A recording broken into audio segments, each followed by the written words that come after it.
dumping salt on this wound, It's, not very funny at all, Dad. Particularly because he had a stroke. And when he had the stroke, he didn't know who we were. He couldn't work.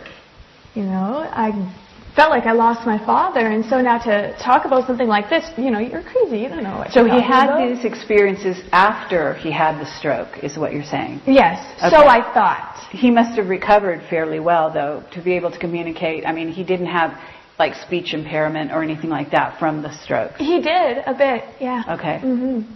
But he was able to communicate this to you. Yeah. Uh-huh. Mm-hmm. Okay, so you rejected it in the beginning. What made you change your mind? A lot of things. It was not something that I was going to quickly be open to because I really, really wanted to be normal. And it was never going to happen. Okay. I just had to. It took me a while to get to that, but he wanted to tell me about his experiences and all these beings that were coming through and what they were saying, and they were talking a lot about me. Okay. And I did not know what to make of this. I really, really wanted nothing to do with it. And so I would just go to the library or the bookstore, and books would start falling off the shelf with the same kind of context of information that these beings were speaking to my dad about. They'd fall right at my feet. And again, I was still very Christian thinking, so I'm like, this is a devil. So I would just run out, freaked out. And it's funny how did you get over that, though? If you had this mindset that was Christian thinking, how did you sort of move beyond that? Oh, I'll get into that. That's coming up. So I would just, go walking down on the streets, and people would come up to me, people I knew and people I didn't know, and they would hand me the books. Again, same kind of information, like the ones that my dad was talking about, similar to the context of the books in the library and bookstore. And what's interesting about this is some of the people, when I asked, why are you giving me this book? And they're like, I don't know. How do you not know why you're giving somebody a book? Unless you're being inspired. Okay. And I still would not look at the books. And so it required those beings to be even more persistent. I like to call it angelic kick in the butt. Where I've been working in the film industry. Right after my sister passed away, I left school because my parents, they were just, they weren't able to work. So I decided that, we go to school to learn how to make money. I'm out of school. I'm out of this. And I went into the film industry right away.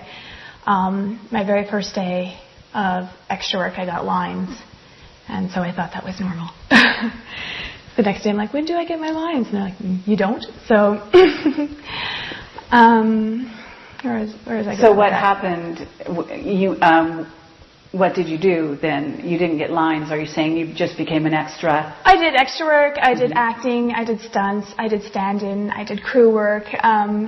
Set deck. I did as many different things to remove politics and understand where everybody was coming from. That was something that I always was interested in doing, is learning all the different perspectives and. Okay. And so when did the transition happen where you started to listen to what your father said? On set, on a show called Da Vinci's Inquest, a guy came up to me I've never seen in my entire life. And he said to me, is your name Jessica? And I said, mm-hmm. He said, is your last name Shaw? Yeah. And is your parents' name Roseanne and Terry? Yeah. How do you know all this? And he's like, okay, this is for you. And he gave me all these tapes on the CIA, underground militia, David Icke, Jordan Maxwell, Alex Collier, and then some. Okay. And I just kind of realized that this is never going to let up. Something is trying to get my attention, and I have to surrender. Did you watch those tapes? I did. Okay. And did it change you? I became very, very depressed, even more so, because, again, letting go of everything you think you know, but then also it seems to be this huge, scary conspiracy, like we're doomed. It's, this huge control game going on, and there's nothing you can do about it because you don't have the power or the money or say, in a sense. Okay. Yeah. And so what did you do then? How did you go from there to actually listening to your father? Well, after the videos and after feeling the way I did about them and just constant reoccurring of Pleiadians, okay, Dad, who are the Pleiadians? Why do they want to get in contact with me? So I started finding out now, really listening to my dad. And I wasn't necessarily open to it, but I wasn't necessarily closed. I was just thinking that this is my experience for whatever reason. Life has taken this turn, and it's for a reason. So I should do some investigating. Okay, and how old were you at this time?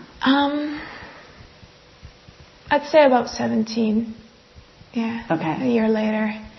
And my dad actually started to talk about his experiences, that he actually was aware of this stuff before his stroke. It was just a bigger upgrade for him. But I found out that when he was 8, he was taken up on a UFO, and the whole family on the farm saw this as well. And they put a chip in his brain, and this chip, he didn't believe that it was actually there. He thought it was a dream or something until not too long ago, before his stroke, I believe, that you mentioned. He was in the hospital, and there was a woman there that, well, she seemed to be a nurse, but she wasn't, because she went up to my dad right away and she said, "You have to leave." She brought him his clothes. She said, "If they're planning on scanning your brain, if they scan your brain, they'll find the chip." And my dad's like, "Wait a second, that's real?" And she said, "This cannot happen. So come on, it's time to go." But my dad actually didn't get out on time. So right when they were about to scan his brain, the whole hospital had a blackout. And when the power went back on, the CAT scan machine didn't work. And then when it did work, it worked on everybody but him. And that gave him enough time to make his escape from the hospital. Okay, very interesting. So now this woman, did she disappear? Was she still on the... Yeah, she disappeared. My dad went back to find if he could speak to her again, and she was only there that one time. She completely vanished. Okay. And there's been a few actually events like that where these people would come to our door, and my dad would say, "Jess, go follow them," and I did, and they just vanished. They just vanished. Yeah. So he would say, "Follow them," and I'd see them poof. Okay. And my dad, he would have experiences where he could see these beings all the time. He would be in a parking lot, and suddenly all these angels would be surrounding him.